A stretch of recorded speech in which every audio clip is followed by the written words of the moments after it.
দেখেন গরমে তারা প্রচন্ড গরমে কিভাবে অস্থির হয়ে গেছে, হাঁপাচ্ছে, হাঁপসে গেছে।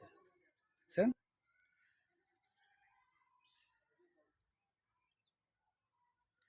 ও পাশে আমার বড় ভাই একটা পাতা দিচ্ছে, আমার সিনিয়র বড় ভাই। আহ, বড় ভাই পাতা খাচ্ছে।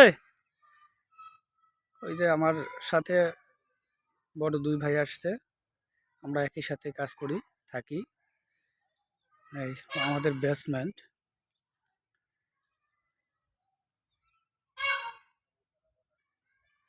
আসলে বিশেষ করে বড় ভাই আমাদেরকে এই পার্কে নিয়ে এসছে, কারণ বড় ভাই এসব বিষয় খুব ভালো জানে আর কি। আপনারা দেখতে থাকেন, আমরা সবগুলা দেখাবো আর কি।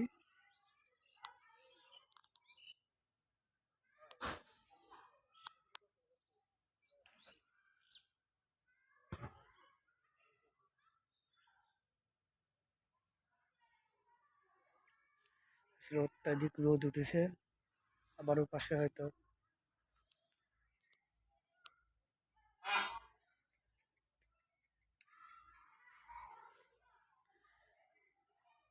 ময়ূরের ঘর, ওটা ময়ূর আছে, যে ময়ূর দেখা যাচ্ছে।